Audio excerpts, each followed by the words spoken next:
Welcome to Angels online platform. आज हम लोग करने वाले हैं 23 दिसंबर मेगा टेस्ट का पेपर सॉल्यूशन। तो चलो क्वेश्चन नंबर 1 से देखो। देखो क्वेश्चन नंबर 1 में बोल रखा है कि एक बड़ा सा स्फेयर है 100 kg का।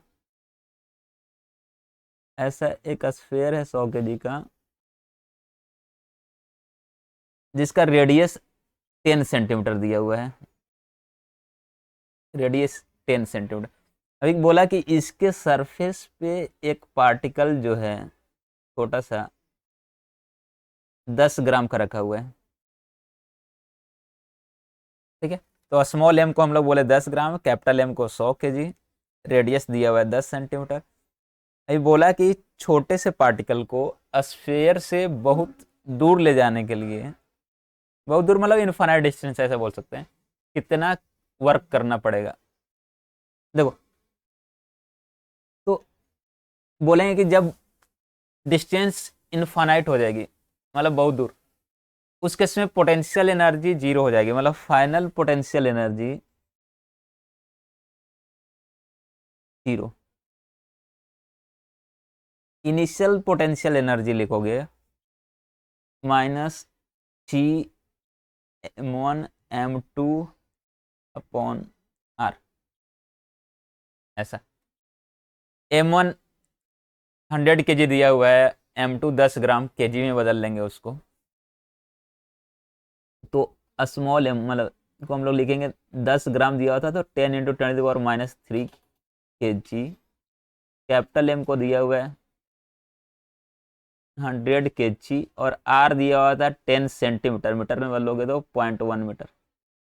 ऐसा तो जो वर्क होगा हो जाएगा final potential energy minus initial potential energy, तो आएगा G capital M small m upon R के इक्वल। यहाँ पे सबका वैल्यू डाल दोगे तो तुम्हें वर्क डन मिल जाएगा, जो आएगा 6.67 इंटू 10⁻⁻10 जूल। तो हम लोग बोलेंगे ऑप्शन बी जो है यहाँ पे करेक्ट है।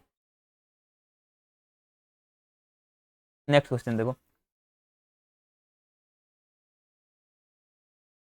बोला है कि सैटेलाइट का टाइम पीरियड अभी 5 घंटा था, 5 आवर्स। अब क्या है कि उस सैटेलाइट का अर्थ के साथ जो डिस्टेंस है उसको 4 टाइम्स बढ़ा दिया, तो नया टाइम पीरियड क्या होगा सैटेलाइट का। देखो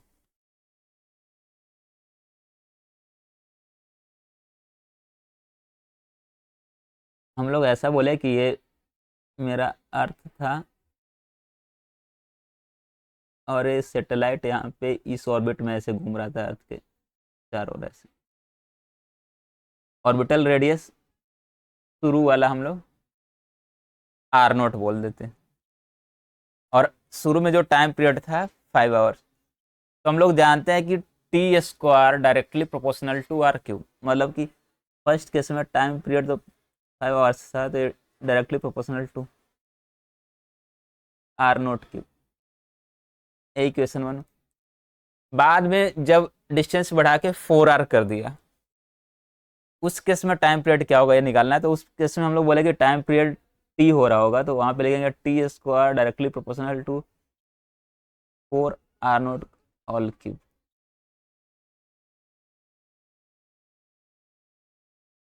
अब इनको डिवाइड करोगे दोनों इक्वेशन को, तो ये जो R0³ एक कट जाएगा, T का वैल्यू मिल जाएगा। तो सोल्व करने के बाद T का जो वैल्यू आएगा वो आएगा 40 आवर्स।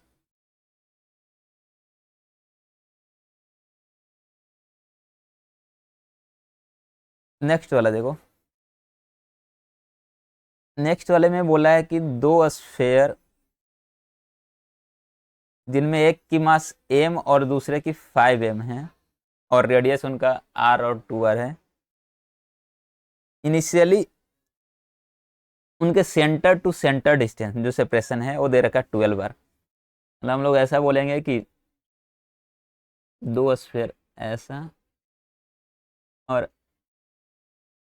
ऐसा इनके सेंटर टू सेंटर जो डिस्टेंस है 12 बार दिया हुआ था, ठीक है। और इसका रेडियस r, मास m, और सेकंड वाले का रेडियस था 2r, मास 5m। अभी देखो जब इनको रिलीज किया जाएगा तो ग्रेविटेशनल फोर्स की वजह से एक दूसरे के पास आएंगे, एक दूसरे से के पास आएंगे और एक बार कोलाइड करेंगे, ठीक है। तो तुमसे पूछा कि जब कोलिजन होगी तो कोलिजन के समय छोटा वाला स्फीयर कितना मूव किया हो। अभी देखो यहाँ पे सेंटर टू सेंटर डिस्टेंस की बात करें हम तो 12 बार है, लेकिन इस सरफेस टू सरफेस डिस्टेंस की बात करोगे ए वाला, क्योंकि ये जब टकराएंगे तो इनका सरफेस एक दूसरे के साथ मिलेगा, न कि सेंटर टू सेंटर मिलेंगे। मतलब ऐसा है कि जब एक दूसरे के नजदीक आएंगे, टच करने वाले होंगे, तो एक का सरफेस दूसरे के सरफेस से टच करेगा।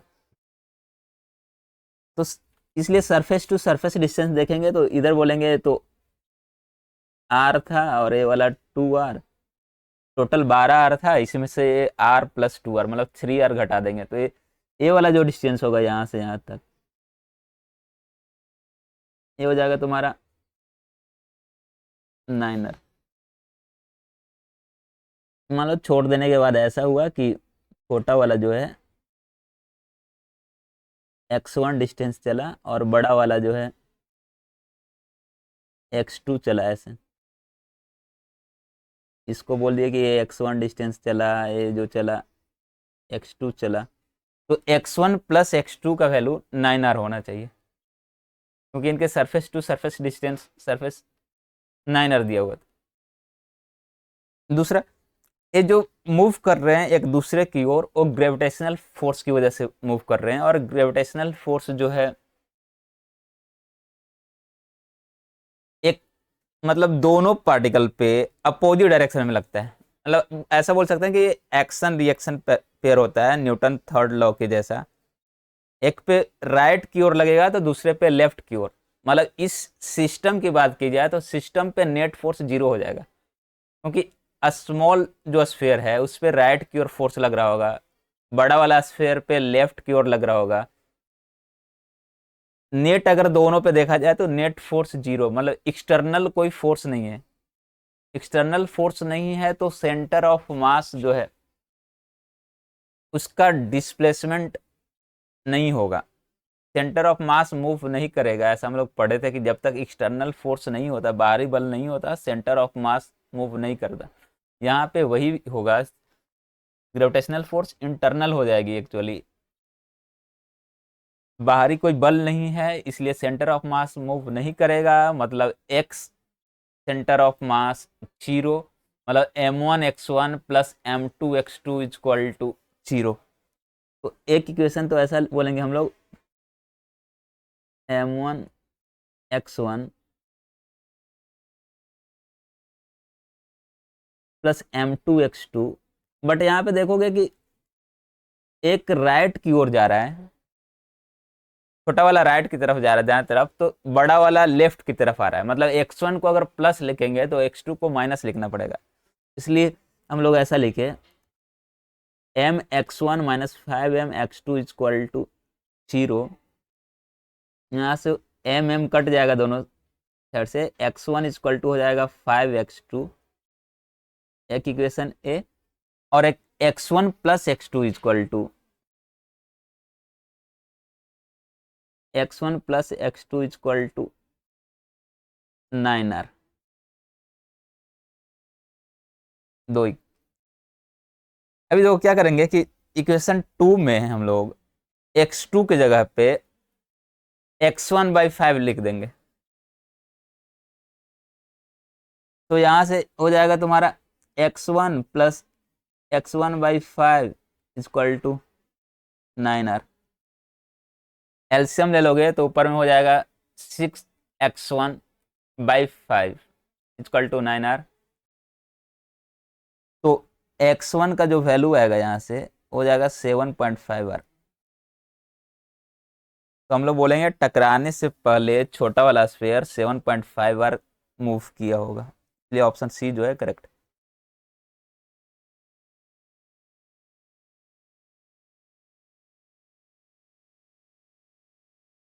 नेक्स्ट क्वेश्चन देखो।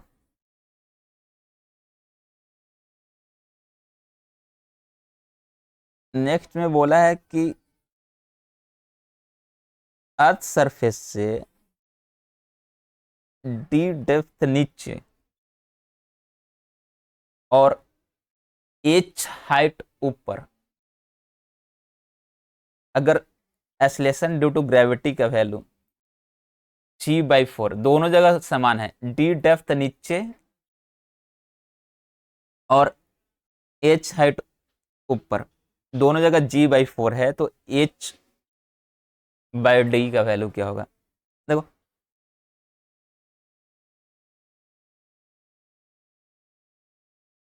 अगर डी डेप्थ नीचे की बात करें तो फॉर्मूला हम लोग लगाते हैं G dash equal to G into 1 - d/r।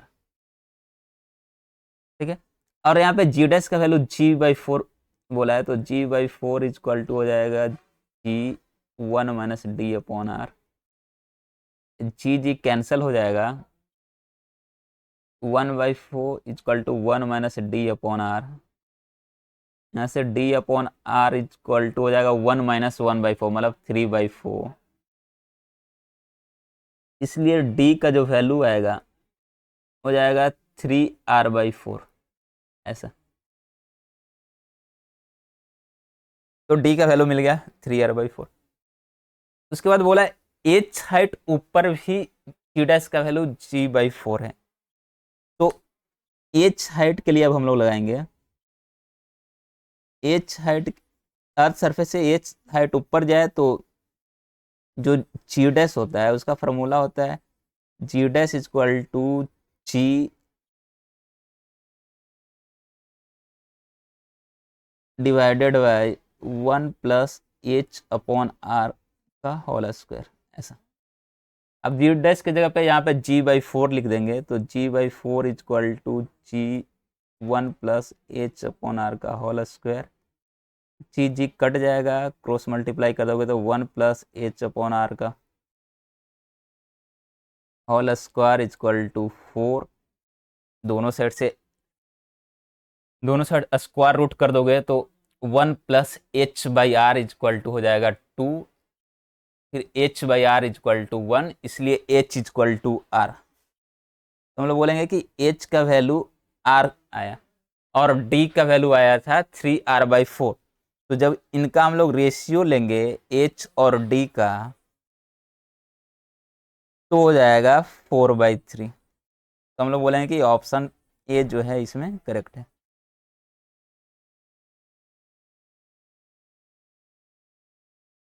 Next question देखो। नेक्स्ट क्वेश्चन में बोल रखा है कि किसी एक पार्टिकल का वेट सरफेस पे, अर्थ सरफेस पे 200 न्यूटन है। अगर उसको नीचे ले जाए, सरफेस से नीचे डेप्थ में r/2 डेप्थ में ले जाए, तो वहां पे वेट क्या होगा? देखो सरफेस पे वेट तो m/g, क्योंकि सरफेस पे तो जो एक्सेलरेशन ड्यू टू ग्रेविटी होता है वो g होता है। इसका वैल्यू दिया हुआ है 200 न्यूटन। जब उसको r/2 डेप्थ में ले जाएंगे तो वहां पे जो जी डैश होगा वो लिखेंगे g इंटू 1 - d/r। डी की जगह पे डाल देंगे r/2, तो यहाँ से जी डैश का वैल्यू हो जाएगा g/2। तो अब वहां पे अगर मुझे वेट लिखना होगा, वजन बल, तो W1 बोल देते हैं वहां का वेट, तो ये हो जाएगा m g डैश।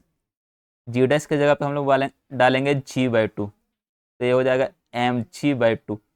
अभी देखो mg का वैल्यू 200 न्यूटन दिया हुआ है, तो mg/2 हो जाएगा 100 न्यूटन। तो हम लोग बोलेंगे कि ऑप्शन डी जो है इसमें करेक्ट। नेक्स्ट वाला देखो,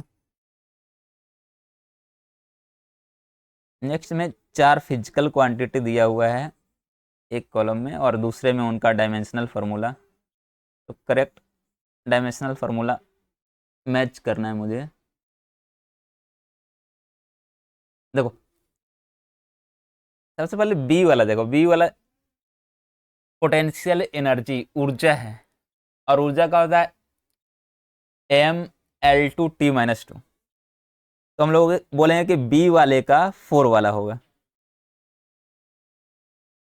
उसके बाद सी वाला देखोगे तो पोटेंशियल, पोटेंशियल जो होता है वो होता है पोटेंशियल, पोटेंशियल एनर्जी भागा मास, ऐसा। ओके, तो पोटेंशियल एनर्जी का तो होता है m1L2T-2 और मास का होता है m1। तो m1 कट जाएगा तो पोटेंशियल का होगा L2T-2, मतलब 1 वाला। तो बोलेंगे कि सी का होगा 1 वाला, बी का 4 वाला। डी वाला देखोगे एक ग्रेविटेशनल इंटेंसिटी है। तो ग्रेविटेशनल इंटेंसिटी मतलब ऐसा बोल सकते हो कि ये एक्सेलरेशन ड्यू टू ग्रेविटी का जो होता है, यही ग्रेविटेशनल फील्ड का या ग्रेविटेशनल इंटेंसिटी का होता है। तो एक्सेलरेशन ड्यू टू ग्रेविटी का होता है L-T-2। तो डी वाले का हो जाएगा 3rd वाला। अब बाकी बच गया कौन सा, तो 2nd वाला। तो ग्रेविटेशनल कांस्टेंट का हो जाएगा 2nd वाला, इसलिए हम लोग बोलेंगे ऑप्शन ए जो है इसमें करेक्ट।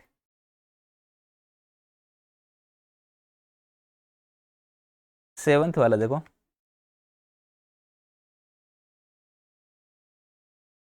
7th वाले में ग्रेविटेशनल फील्ड दिया हुआ है किसी रीजन में 5i cap plus 12k cap.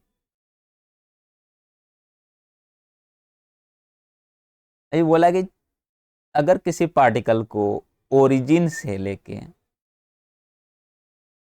7, -3 point तक ले जाए, मतलब इनिशियली क्या था कि पार्टिकल ओरिजिन में पे था रखा हुआ, बाद में उसको यहाँ से ले जाना है 7, इस जगह पे।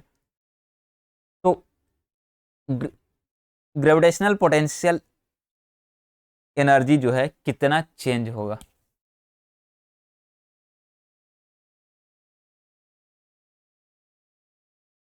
देखो। और पार्टिकल का मास दिया हुआ है 1 kg।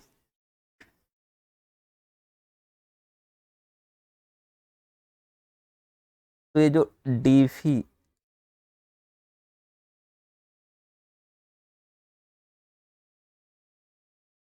होता है माइनस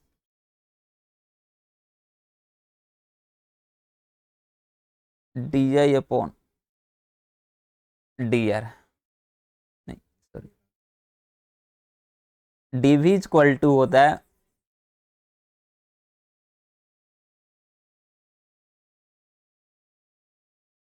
-i/dr। इसका मतलब कि अगर मुझे चेंज इन पोटेंशियल निकालना है तो फील्ड को इंटीग्रेट करना पड़ता है। तो यहाँ पे वही करेंगे, चेंज इन पोटेंशियल निकाल लेंगे, उसमें मास से मल्टीप्लाई कर देंगे तो चेंज इन पोटेंशियल एनर्जी मिल जाएगा। तो ये इसको बस इंटीग्रेट करेंगे तो मुझे चेंज इन पोटेंशियल मिल जाएगा। अभी देखो, तो इधर तो चेंज इन पोटेंशियल ऐसा बोल देते हैं,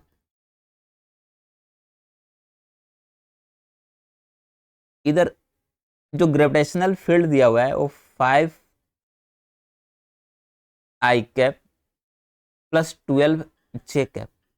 तो जब इसको इंटीग्रेट करेंगे आई वाले को dx के साथ करेंगे तो बोलेंगे एक तो माइनस फॉर्मूला से आता है -i/dr।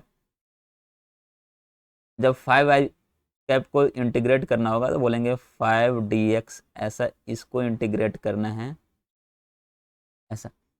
और x वाला कोऑर्डिनेट कहाँ से चेंज हो रहा है, तो x वाला शुरू पे 0 था जब ओरिजिन पे था, बाद में उसको 7 पे ले जाना है ऐसा। इसी तरह जब 12 जे कैप को करना होगा तो इसको बोलेंगे जे कैप मतलब डी वाई के साथ, तो बोलेंगे 12 डी वाई, लिमिट यहाँ पे डालेंगे 0 से लेके -3 ऐसा। अब 5 dx का इंटीग्रेशन तुम लोग जानते हो, 5 dx का तो x हो जाता है, तो 5x हो जाएगा। लिमिट डालोगे 7 पहले अपर लिमिट, तो x की जगह पे 7 आ जाएगा, मतलब ये 35 हो जाएगा। तो ये डेल वी इक्वल टू ऐसा हम लोग लिखेंगे माइनस यहाँ पे 35, 12 डी वाई को इंटीग्रेट करोगे तो 12y होगा। लिमिट डालेंगे तो -3, y की जगह पे -3 डालना है, तो ये हो जाएगा -36 ऐसा। तो ये 35 -36 -1, एक -1 माइनस फार्मूला से होता है, तो हो जाएगा प्लस। ठीक है, तो इतना जो है उसका पोटेंशियल चेंज होगा।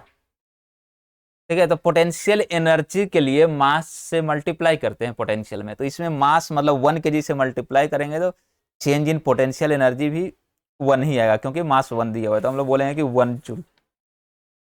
बोलेंगे ऑप्शन डी जो है करेक्ट है। नेक्स्ट वाला देखो,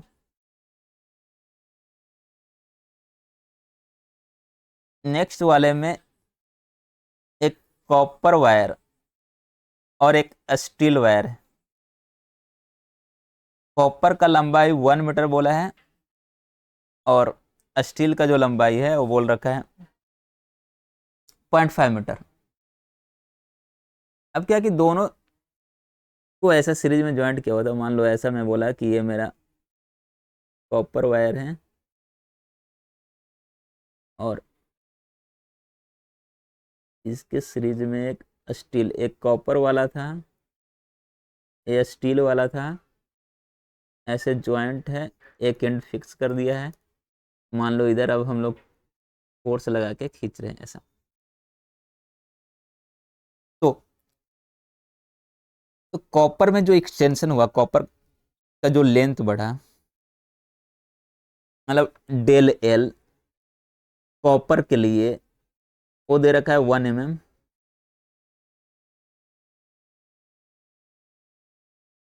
तो बोला कि दोनों वायर का मिला के टोटल लेंथ कितना बड़ा होगा, टोटल एक्सटेंशन बताना है कंपोजिट वायर का, दोनों तार का साथ साथ मिला के। तो कॉपर का तो 1 mm दिया हुआ है क्वेश्चन में, हम लोग स्टील का निकाल लेंगे कि स्टील का लेंथ कितना बड़ा होगा, फिर दोनों को ऐड कर देंगे तो टोटल एक्सटेंशन मिल जाएगा। अभी देखो कहानी क्या है कि फोर्स जो हम लोग लगा रहे हैं एक एंड पे, उसकी वजह से हर जगह जो टेंशन आएगा वो सेम ही आएगा। दोनों तार के लिए जो फोर्स टेंशन आएगा वो सेम एफ के इक्वल होगा, तभी तो इक्विलिब्रियम में रहेंगे, रेस्ट पे रहेंगे स्थिर। एक एंड फिक्स्ड है, ये आगे बढ़ नहीं सकता, तो हर जगह इक्विलिब्रियम में होगा, मतलब हर जगह टेंशन बल सेम होगा, तो हर जगह एफ बोलेंगे। दोनों का एरिया ऑफ क्रॉस सेक्शन समान दिया हुआ है, दोनों का ए जो है सेम है, तो एफ सेम ए सेम, मतलब दोनों में जो स्ट्रेस प्रतिबल आएगा वो दोनों में सेम हो। अभी देखो, तो हम लोग जानते हैं कि एफ बाई ए जो होता है प्रतिबल, ये होता है Y delta L upon L ऐसा। तो अगर हम लोग कॉपर के लिए लिखेंगे तो यहाँ पे वाई कॉपर का डालेंगे, डेल एल कॉपर का डालेंगे, ये चीज़ कॉपर का। जब स्टील के लिए लिखेंगे तो यहाँ पे वाई स्टील का डालेंगे, डेल एल स्टील का डालेंगे, एल स्टील का डालेंगे ऐसा। तो इक्वेशन 1 और 2 से यहाँ पे देखोगे तो दोनों में स्ट्रेस तो सेम लगेगा, क्योंकि area of cross section same है, टेंशन बल सेम होगा। इसका मतलब कि दोनों का जो राइट वाला है वो सेम होना चाहिए, तो राइट वाले को इक्वेट कर देंगे हम लोग दोनों इक्वेशन से। तो हम लोग बोलेंगे कि ऐसा आएगा कि Y C U into del L C U upon L C U equal to Y S into del L S upon L S, ऐसा। तो Y C U del L C U upon L C U equal to Y S del L S L S, ऐसा। अभी यहाँ पे copper के लिए और steel के लिए यंग्स मॉडुलस दे रखा है, तो वाई सी यू और वाई एस दिया हुआ है। डेल एल कॉपर के लिए दे रखा है 1 mm, लंबाई कॉपर का दे रखा है 0.5, स्टील का भी लंबाई दे रखा है 1 मीटर, नहीं सॉरी, स्टील का लंबाई 0.5 और कॉपर का लंबाई 1 मीटर दिया हुआ है। और वाई एस स्टील के लिए यंग्स मॉडुलस दे रखा है, तो सबका वैल्यू डाल देंगे तो यहाँ से जो स्टील की वायर है उसकी कितना लंबाई बढ़ी, मतलब डेल एल एस का वैल्यू मिल जाएगा। ठीक है, तो वैल्यू डालने के बाद जो डेल एल एस स्टील के वायर में जो एक्सटेंशन है वो आता है 0.25 mm, ऐसा। और कॉपर की वायर में एक्सटेंशन दे रखा है 1 mm, तो टोटल एक्सटेंशन दोनों कंपोजिट वायर के लिए दोनों तार का मिला के हम लोग बोलेंगे 1 + 0.25, मतलब 1.25 बोलेंगे। ऑप्शन डी जो है करेक्ट है। नेक्स्ट क्वेश्चन देखो।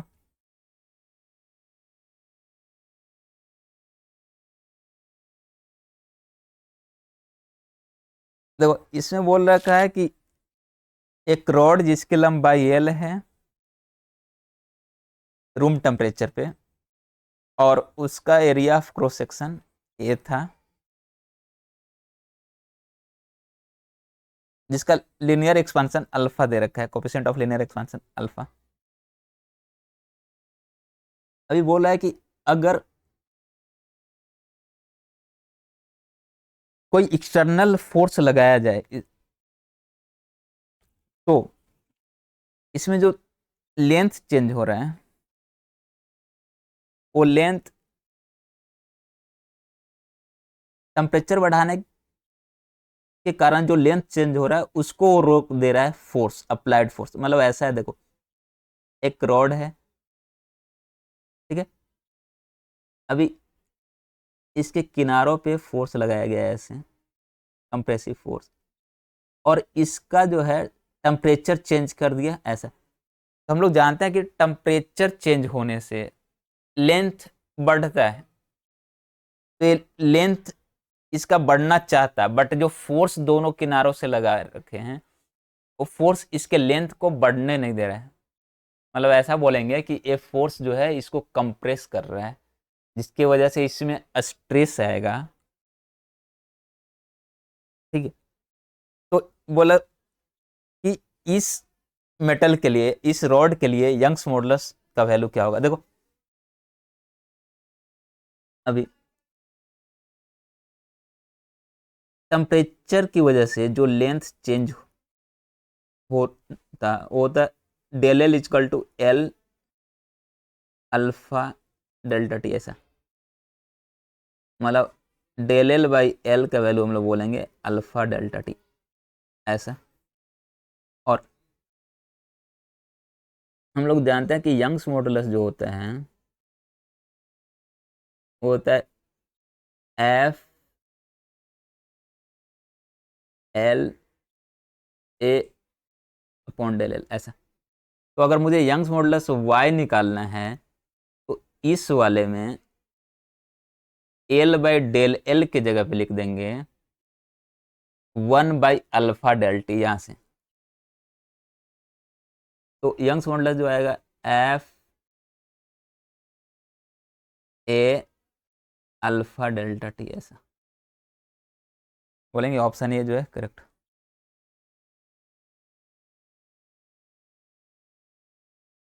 नेक्स्ट क्वेश्चन देखो।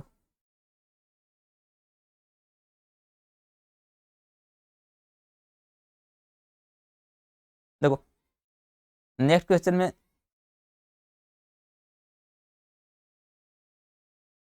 किसी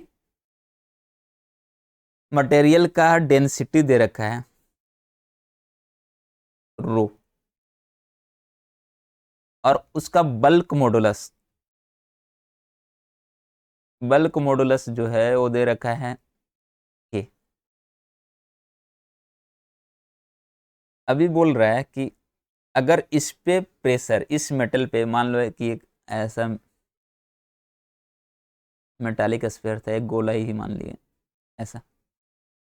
अभी क्या हुआ कि इसके चारों ओर से इस पे प्रेशर लगाया गया ऐसा, तो इस प्रेशर की वजह से जो इसकी डेंसिटी चेंज होगी वो बताना है। पूछ रहा है कितना डेंसिटी इंक्रीज करेगा। देखो अभी हम लोग पढ़ रखे हैं कि बल्क मॉडुलस जो यहाँ पे के बोल रखा है वो होता है पी डेल वी अपॉन फी ऐसा। तो डेल वी अपॉन फी को हम लोग बोलेंगे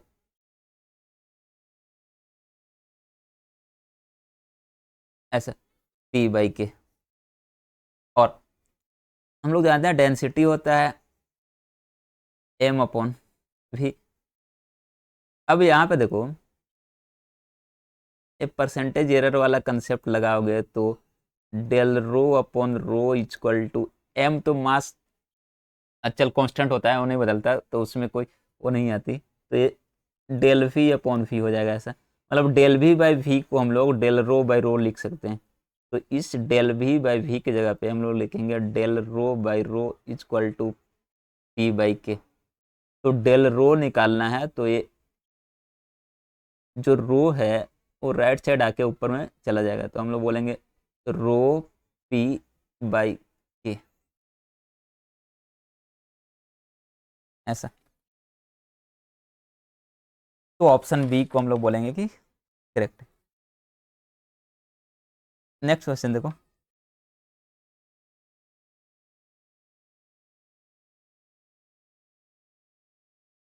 देखो दो वायर ए और बी है, दोनों का जो यंग्स मॉडुलस है उनका रेशियो दे रखा है।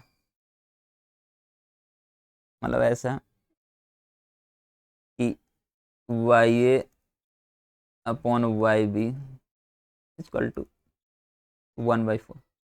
और इनका जो एरिया ऑफ क्रॉस सेक्शन है, मतलब एरिया ए के लिए और एरिया बी के लिए उनका रेशियो दे रखा है 1/3। अभी बोला कि दोनों वायर पे सेम लोड अप्लाई किया गया। सेम लोड अप्लाई करने का मतलब कि दोनों को सेम फोर्स से खींचा जा रहा है ऐसा बोल दिया। तो जो एक्सटेंशन आएगा दोनों वायर में, जो लंबाई बढ़ेगी, उनका रेशियो क्या होगा वो बताना है। इनिशियली दोनों का लेंथ सेम था। ऐसा है कि दोनों का शुरू में लेंथ सेम है, दोनों पे सेम लोड लगाया जा रहा है, तो डेल एल जो आएगा उसका रेशियो। अभी देखो डेल एल अगर वायर ए के लिए लिखना होगा तो डेल एल को बोलोगे एफ एल ए वाई। ए के लिए लिखना है तो हम लोग यहाँ पे एरिया ए का लिखेंगे, यंग्स मॉडुलस ए का लिखेंगे। जब बी के लिए लिखना होगा डेल एल तो हम लोग बोलेंगे कि F L area of cross section यहाँ पे बी का, यंग्स मॉडुलस यहाँ पे बी का। अब मुझे इनका रेशियो चाहिए तो बस डिवाइड दे दो। डिवाइड दे दोगे तो एफ एल तो कट जाएगा, तो del L A upon del L B जो आएगा हो जाएगा A B Y B upon A A Y A ऐसा। ए बी अपॉन ए जो रेशियो है उसको हम लोग लिखेंगे 3/1, तो हो जाएगा 3/1। वाई बी अपॉन वाई को लिखोगे 4/1, तो हो जाएगा 12/1। मतलब जो रेशियो आएगा बोलेंगे 12/1। मतलब 11th क्वेश्चन के लिए हम लोग बोलेंगे ऑप्शन बी जो है करेक्ट है। नेक्स्ट क्वेश्चन देखो।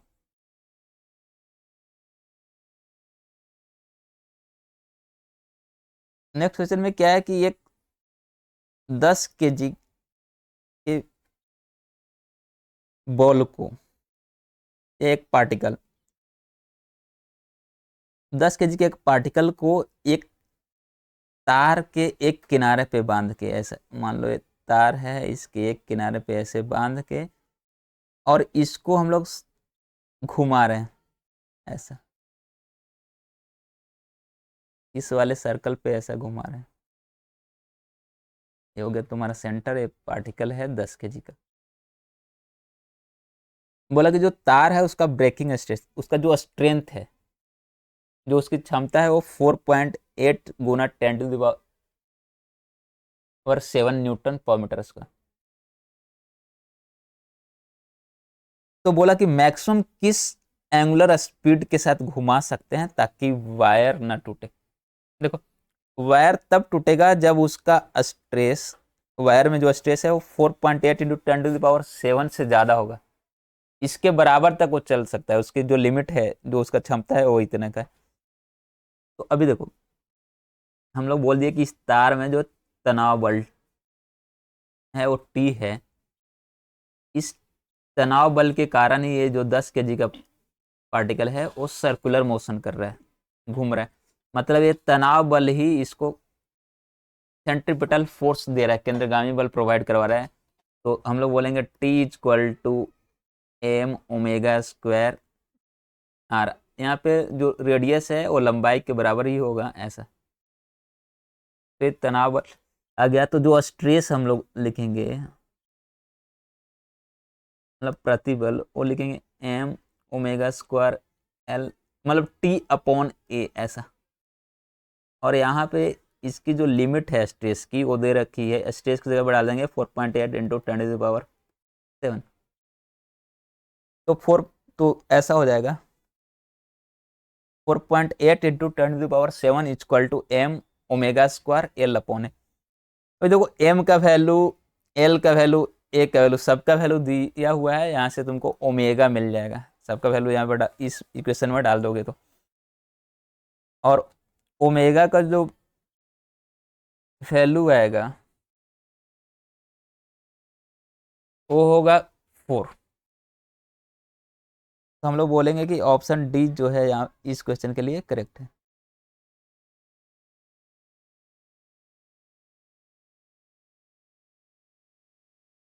नेक्स्ट देखो,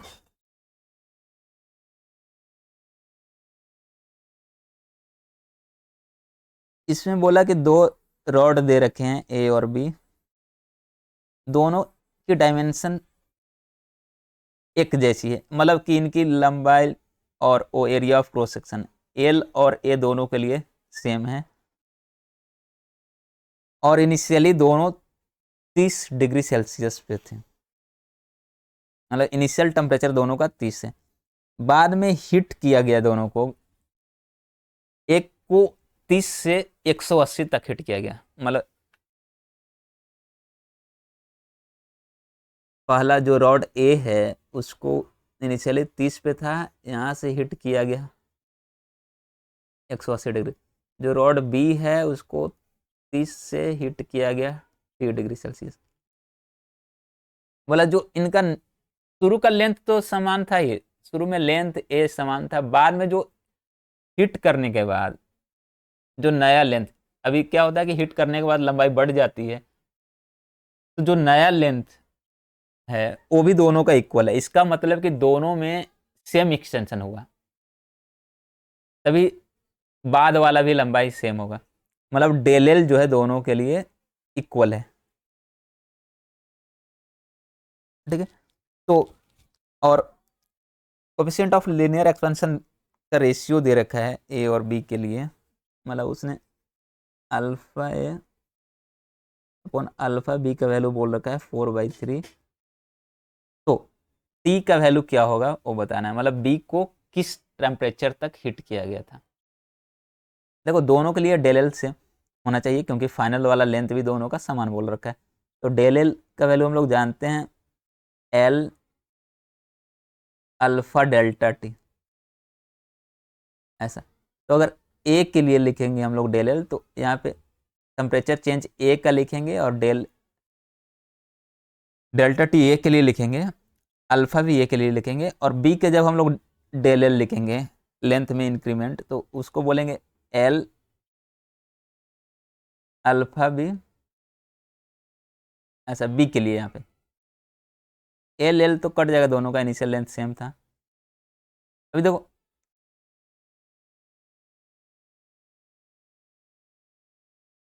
यहाँ से हम लोग बोलेंगे कि alpha A upon alpha B का वैल्यू हो जाएगा del T V upon del T A, और अल्फा ए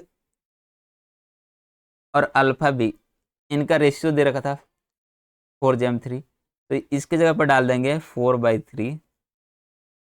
और टेम्परेचर चेंज बी के लिए हम लोग लिखेंगे T-30, क्योंकि अंतिम वाला तापमान उसका T हो गया, शुरू में 30 था, तो यहाँ पे T-30 बी के लिए। और ए के लिए बोलेंगे 180-30, क्योंकि शुरू में 30 था, बाद में बढ़ा के 180 कर दिया, तो 180-30। अब इसको क्रॉस मल्टीप्लाई करोगे टी का वैल्यू मिल जाएगा, तो टी का जो वैल्यू आएगा वो 230 डिग्री सेल्सियस। तो बोलेंगे ऑप्शन ए जो है करेक्ट है। नेक्स्ट क्वेश्चन देखो,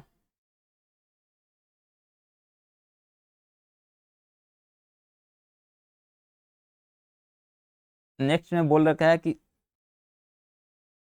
किसी मेटालिक शीट से एक बॉक्स बनाया है,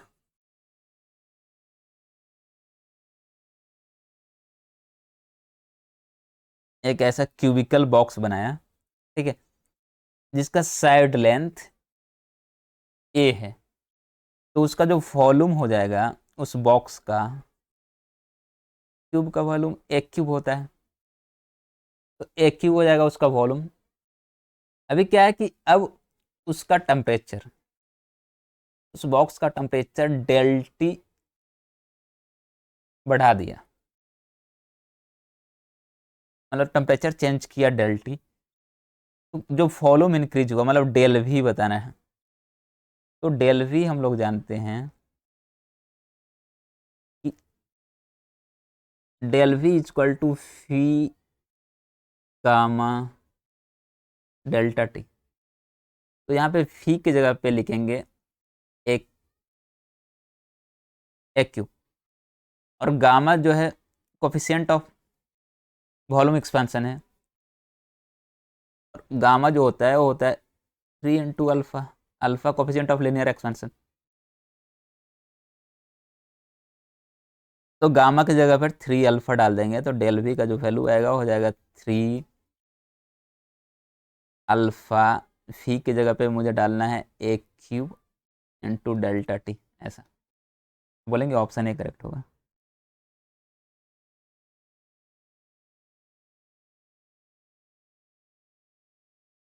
नेक्स्ट क्वेश्चन देखो,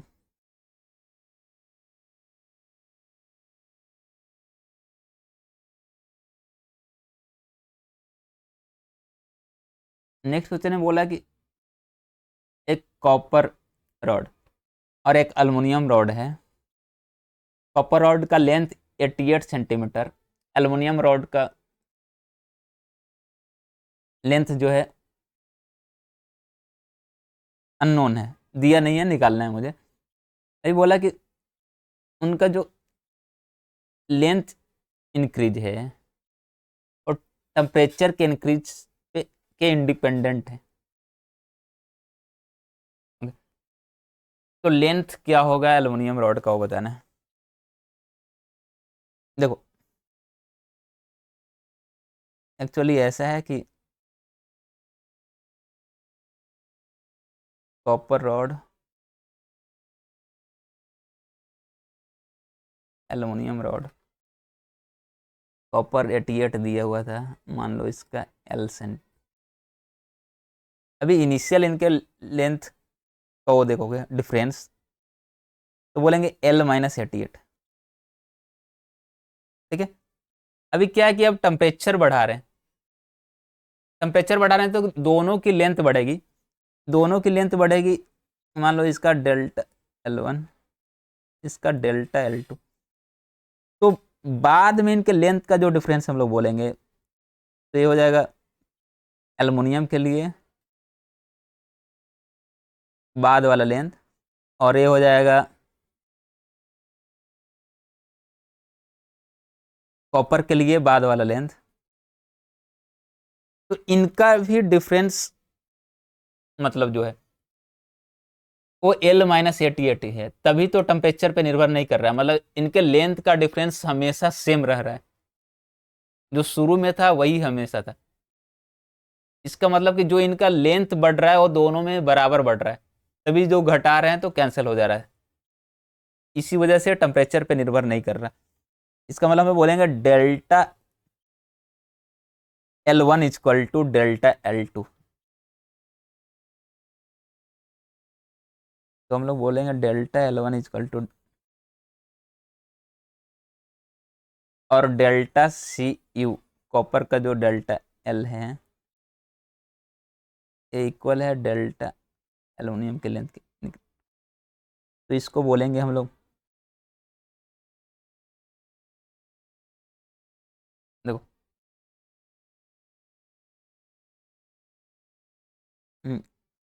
L copper alpha copper into delta T, यहाँ पे बोलेंगे हम लोग L aluminium alpha aluminium into delta T से डेल्टा टी कट जाएगा। अगर L एल्युमिनियम निकालना है तो ये हो जाएगा L copper alpha copper upon alpha L, ऐसा। L कॉपर 88 दिया हुआ है, अल्फा कॉपर क्वेश्चन में दे रखा है, और अल्फा एल्युमिनियम दे रखा है, तो सबका वैल्यू यहाँ पे रख दो। तो जो L आएगा वो होगा 68 सेंटीमीटर। तो बोलेंगे हम लोग 15 वाले के लिए करेक्ट आंसर जो होगा वो डी होगा।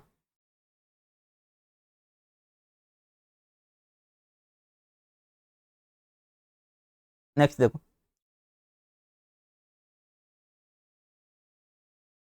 16th वाले में क्या है कि एक लार्ज टैंक है, ठीक है, इसमें लिक्विड भरा हुआ है ऐसा, इसमें दो होल हैं, एक होल जो है स्क्वायर शेप का है, और जो वाइड डेप्थ पे है, ऊपर से वाइड डेप्थ पे, तो ऐसा है कि एक मान लो यहाँ से वाइड डेप्थ पे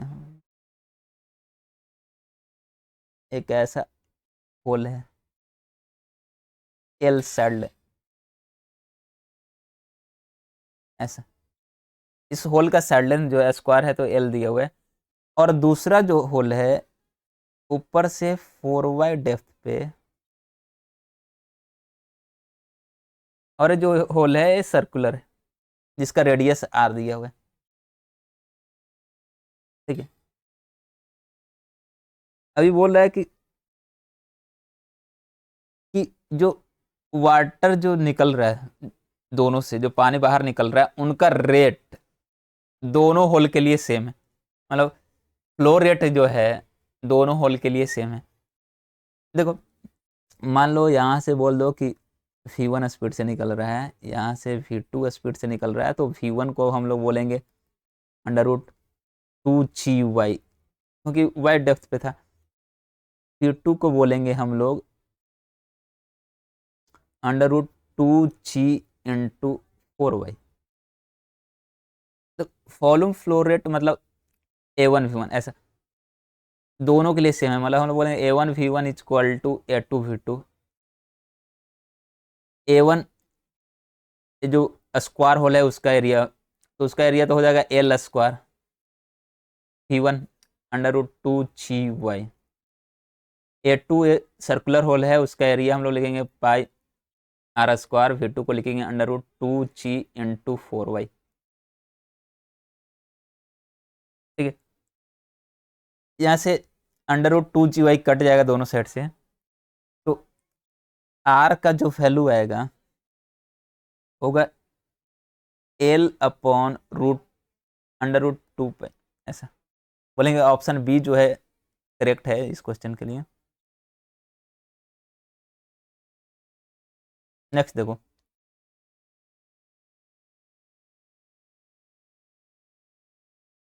नेक्स्ट में क्या है कि एक कैपिलरी ट्यूब को पहले पानी में डाला गया और फिर बाद में उस जैसा ही एक दूसरा capillary tube top water solution में डाला गया। तो जो दोनों में राइज करेगा लिक्विड, वो कैसा शेप में दिखेगा वो बताना है। देखो, कहानी ऐसा है कि जब हम लोग वाटर के अंदर सॉप मिलाएंगे तो उसका सरफेस टेंशन डिक्रीज हो जाता है। सॉप डालने के बाद मतलब सॉप सॉल्यूशन का जो सरफेस टेंशन होता है वो कम होता है। और जो कैपिलरी के अंदर जो लिक्विड राइज करता है उसका फार्मूला हम लोग जानते हैं कि ये 2t cos theta rho G R. तो सॉफ्ट वाटर वाले में टी का वैल्यू कम होगा, इसलिए उसमें वाटर कम हाइट तक राइज करेगी।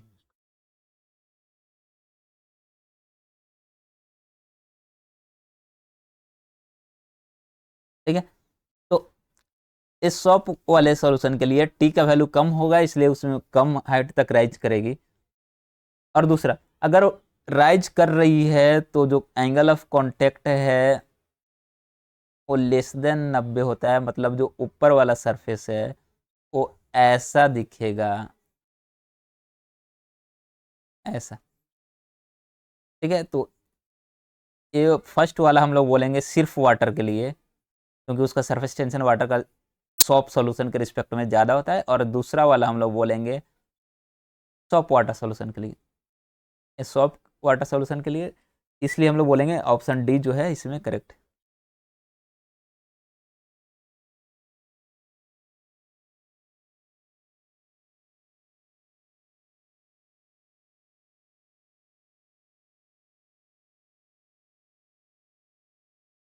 नेक्स्ट देखो,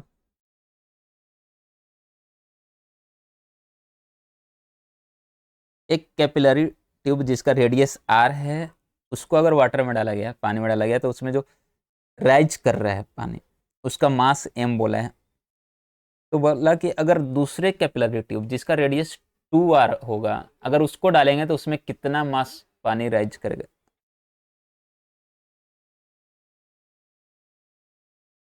देखो, तो पहले तो एच का formula 2t cos theta rho ही आर।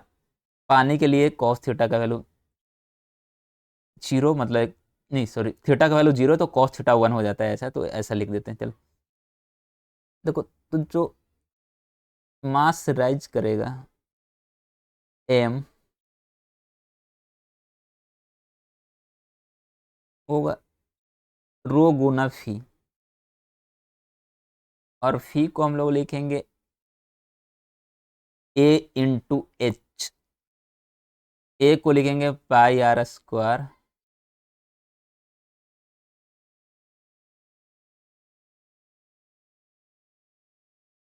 ऐसा। तो एम इजक्वल टू हो जाएगा तुम्हारा रो पाई आर स्क्वायर, एच की जगह पर डाल दोगे 2t row G are.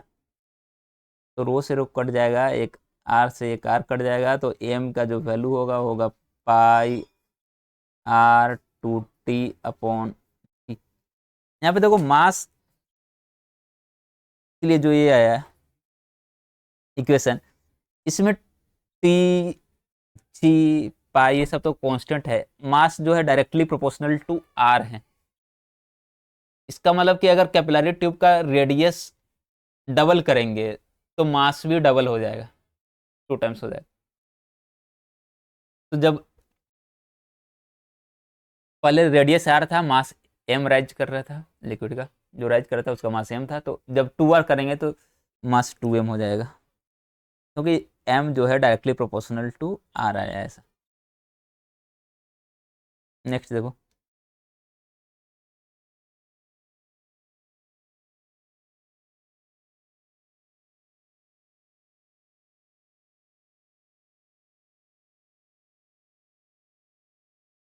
Next वाला में क्या है कि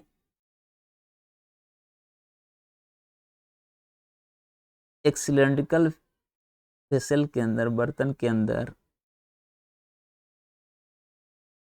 लिक्विड को हाफ फिल किया हुआ था। ऐसा मान लो कि शुरू में लिक्विड ऐसा फिल किया हुआ है, ठीक है। और इसको अब क्या कर रहा है कि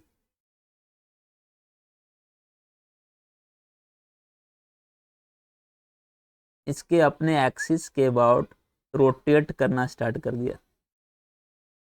इसको अपने एक्सिस के अबाउट ऐसे ओमेगा से रोटेट करना स्टार्ट कर दिया। जो दे रखा है 2 रोटेशन पर सेकंड, मतलब रेडियन में बदलने के लिए 2 पाई से गुना करना होगा, तो ऐसा ओमेगा ऐसा दे रखा है।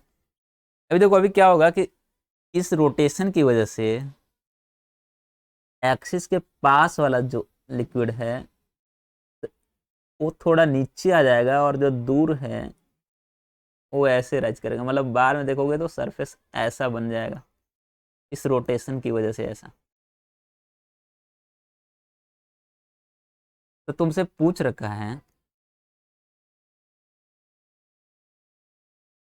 कि इस सेंटर पे और यहाँ पे किनारे पे जो लिक्विड सरफेस है उनके हाइट का डिफरेंस, तो सेंटर पे मान लो इस यहाँ पे है, किनारों पे इतना, तो ये जो हाइट एच है एक क्या होगा ये बताना है। तो इसके लिए फॉर्मूला होता है omega square R square upon 2g। यहाँ पे आर दे रखा है, ओमेगा दे रखा है, तो सबका वैल्यू डाल दोगे तो जो हाइट डिफरेंस क्रिएट होगा रोटेशन की वजह से वो हाइट मिल जाएगा। नेक्स्ट देखो, और ये हाइट डिफरेंस जो आएगा वो 2 सेंटीमीटर।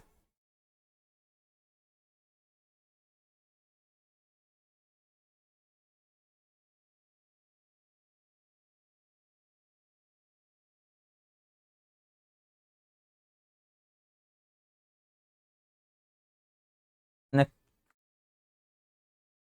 देखो,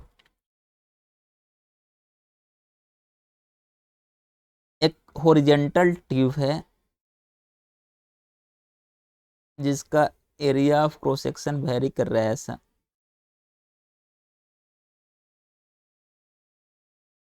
इनिशियली यहाँ पे हम लोग बोल देते हैं कि ए था, यहाँ पे ए डैश है, यहाँ पे जो वेलोसिटी होगा फ्लूइड का वो v1 बोल देते हैं, यहाँ पे हम लोग बोल देते हैं v2, और यहाँ का प्रेशर को हम लोग बोल देते हैं p1, और यहाँ के प्रेशर को बोल देते हैं p2 ऐसा। तो बर्नौली इक्वेशन से हम लोग जानते हैं कि p1 minus p2 is equal to half rho p2 square minus p1 square.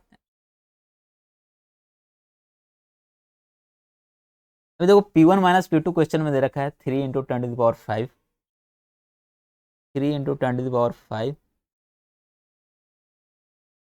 Half rho का वैल्यू हम लोग पानी के लिए जानते हैं 10⁻3। अब देखो इक्वेशन ऑफ कंटिन्यूटी से a1 v1 equal to a2 v2, यहाँ से बोलेंगे a v1 equal to a dash v2,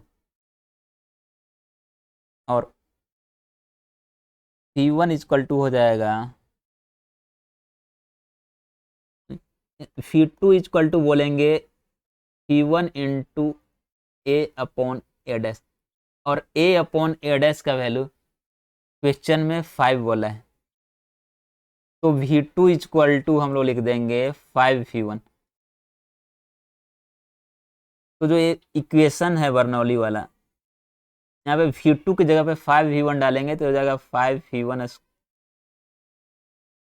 25v1 square, क्योंकि v2 स्क्वायर करना था, v2 की जगह पे 5v1 डालेंगे तो स्क्वायर करने के बाद ये हो जाएगा 25v1 माइनस v1। अब इस इक्वेशन को सोल्व कर लोगे तो v1 मिल जाएगा, वही तुम्हें निकालना था जो आएगा 5। तो बोलेंगे ऑप्शन ए जो होगा इसमें करेक्ट होगा। आगे देखो,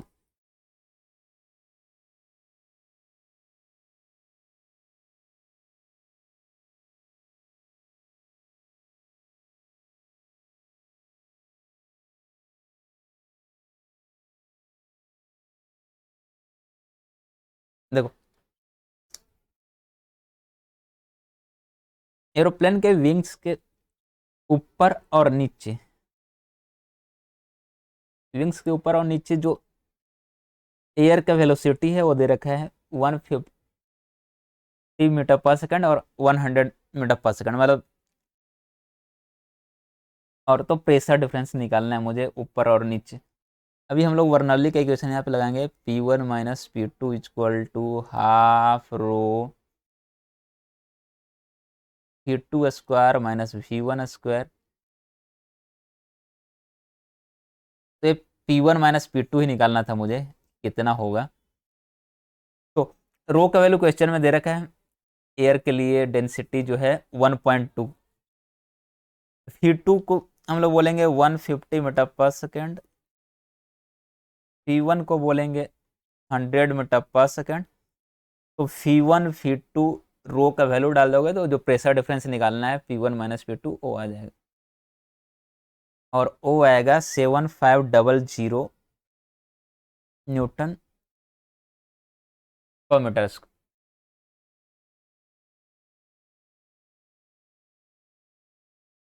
तो बोलेंगे ऑप्शन सी जो है करेक्ट है। नेक्स्ट देखो, क्वेश्चन नंबर 22।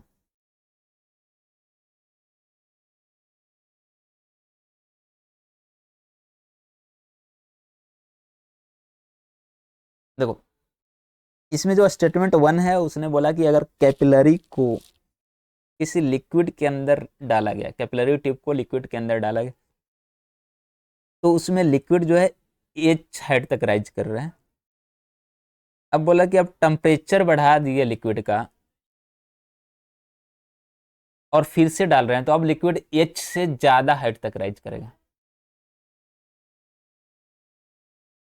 एक्चुअली देखो होता क्या है कि टेम्परेचर बढ़ाने से लिक्विड का सरफेस टेंशन डिक्रीज हो जाता है, मतलब टी का वैल्यू घटता है।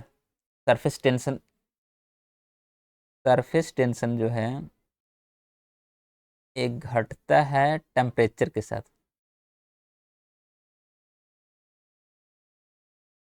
मतलब टेम्परेचर बढ़ाओगे सरफेस टेंशन घटेगा। अब एच के लिए हम लोग पढ़ रखे हैं 2T कॉस थीटा रो ची आर।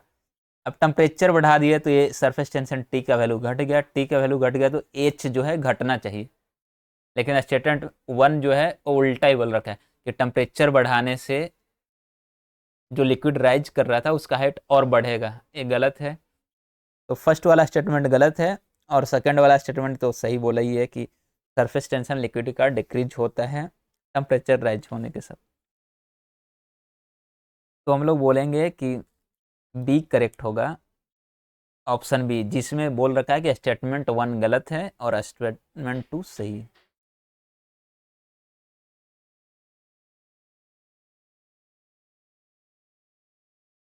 नेक्स्ट देखो,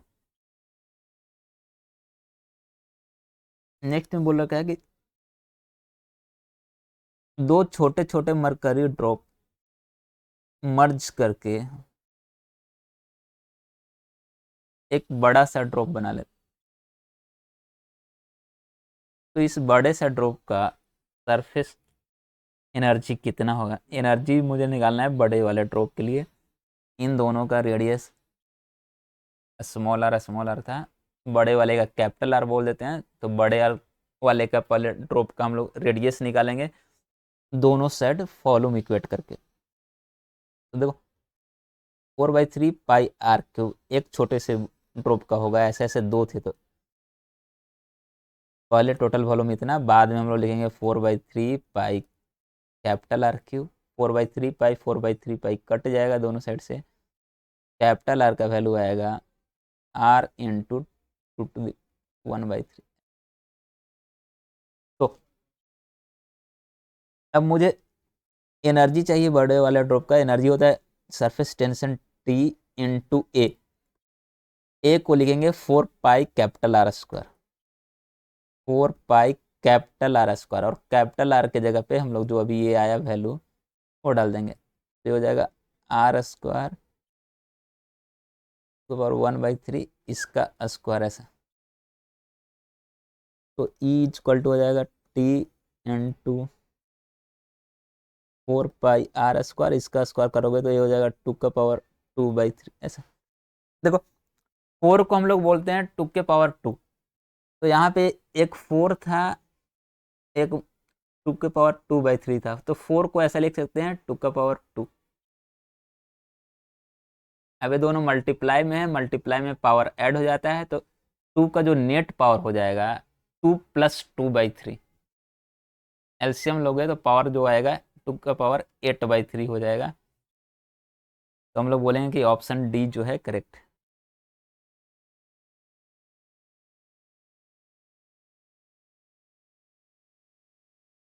नेक्स्ट देखो,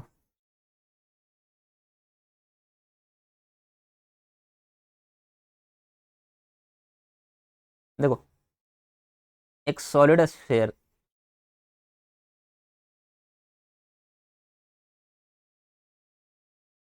जो किसी फ्लूइड के अंदर में फॉल कर रहा था, तो जो टर्मिनल वेलोसिटी उसका आया v1, बाद में उस स्फीयर, बड़े से स्फीयर को तोड़ के छोटे छोटे 27 स्फीयर बना दिए गए, और उनके छोटे वाले का बोल रखा है कि टर्मिनल वेलोसिटी v2, तो v1 और v2 का रेशियो क्या होगा वो बताना। देखो अभी क्या है कि एक बड़ा सा स्फीयर, रेडियस कैपिटल आर बोल देते हैं, इसको तोड़ के 27 छोटे छोटे स्फीयर बना दिए, इनका रेडियस स्मॉल आर। पहले स्मॉल आर निकालेंगे दोनों साइड वॉल्यूम इक्वेट करके, 4/3 पाई कैपिटल आर क्यूब, शुरू में अकेला था इसलिए, और रेडियस आर था तो उसका वॉल्यूम। बाद में लिखेंगे एक के लिए 4/3 पाई स्मॉल आर क्यूब, ऐसे ऐसे 27, तो 4/3 पाई दोनों साइड से कैंसिल हो जाएगा, क्यूब रूट लोगे तो R equal small R into 3, मतलब स्मॉल आर का वैल्यू हो जाएगा कैपिटल R/3 ऐसा। ठीक है, अभी देखो terminal velocity directly proportional to R square, radius square होता है। यहाँ पे कुछ और चेंज नहीं किया जा रहा है, तोड़ के छोटा करने से सिर्फ रेडियस चेंज होगा, डेंसिटी वगैरह तो सेम रहेगा। तो हम लोग यहाँ पे बोलेंगे बाकी सब तो कांस्टेंट है, सिर्फ रेडियस बदल रहा है, इसलिए टर्मिनल वेलोसिटी बदलेगा। Terminal velocity directly proportional to R square होता है, तो हम लोग ऐसा लिखेंगे कि बड़े वाले का टर्मिनल वेलोसिटी मतलब v1 जो है वो प्रोपोर्शनल होगा कैपिटल आर स्क्वायर का, क्योंकि बड़े वाले का रेडियस कैपिटल आर। v2 जो है प्रोपोर्शनल होगा स्मॉल आर स्क्वायर का, और स्मॉल आर के जगह पे हम लोग डालेंगे कैपिटल R/3, तो स्क्वायर करोगे तो ऐसा हो जाएगा R² / 9। जब रेशियो लोगे तो R² तो कट जाएगा, 9 ऊपर चला जाएगा ऐसा, तो हम लोग बोलेंगे कि इनका रेशियो 9:1, मतलब ऑप्शन सी जो है करेक्ट है इसमें। नेक्स्ट देखो क्वेश्चन नंबर 25।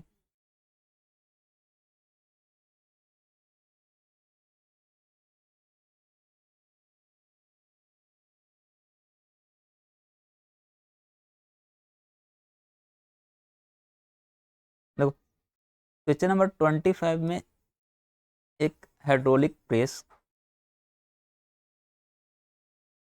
बोल रखा है कि वो 100 kg का वजन जो है उठा सकता था, लिफ्ट कर सकता था, जब छोटे वाले पिस्टन पे m मास रखा जाता है। मैंने ऐसा बोला कि देखो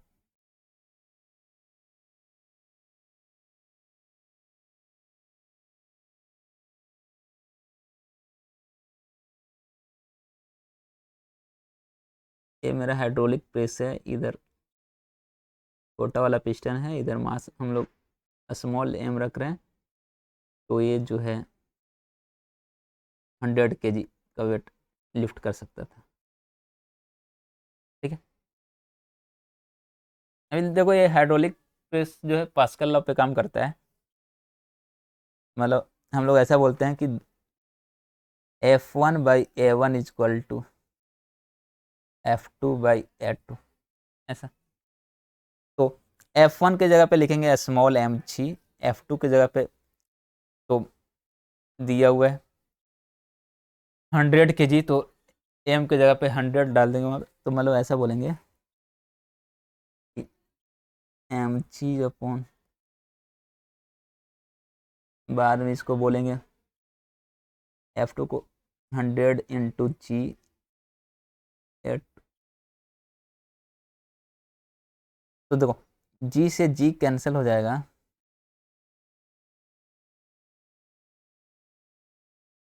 तो m इक्वल टू आ जाएगा 100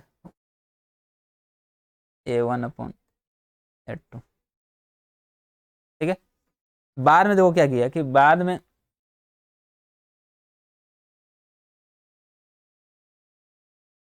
बड़े वाले पिस्टन का डायमीटर जो है 4 गुना बढ़ा दिया। डायमीटर 4 गुना बढ़ाने का मतलब जो उसका एरिया होगा वो 16 गुना बढ़ जाएगा। मतलब बाद में उसका एरिया ऑफ क्रॉस सेक्शन को हम लोग लिखेंगे 16A2। और छोटे वाले पिस्टन का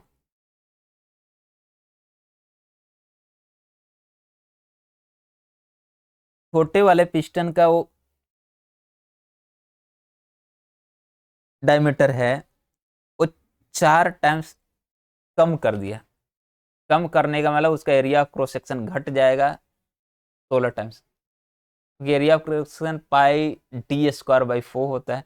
तो अगर 4 गुना कम कर रहे हो डायमीटर को तो एरिया जो है 16 गुना कम हो जाएगा। अभी बोल रहा है कि छोटे वाले पे सेम मास m रख रहे हैं तो अब एक कितना केजी वेट उठा सकता है बड़ा वाला पिस्टन। तो अभी देखो अभी क्या किया कि छोटे वाले 16 गुना कम कर दिया, इसको 16 गुना बढ़ा दिया। अब छोटे वाले पिस्टन पे सेम मास स्मॉल एम रख रहे हैं तो बड़ा वाला पिस्टन कितना केजी वेट उठा सकता है ऐसा। तो मान लो कैपिटल एम केजी उठा सकता है, तो कैपिटल एम का वैल्यू निकालना है। फिर से लिखेंगे हम लोग यहाँ पे F1/A1 मतलब ऐसा mg, area of cross section को लिखेंगे A1/16, इधर बोलेंगे m A2 इंटू 16, ऐसा। तो जी जी कैंसिल हो जाएगा, एक कैपिटल एम का वैल्यू आएगा small M A2 into 16 upon A1, ऐसा।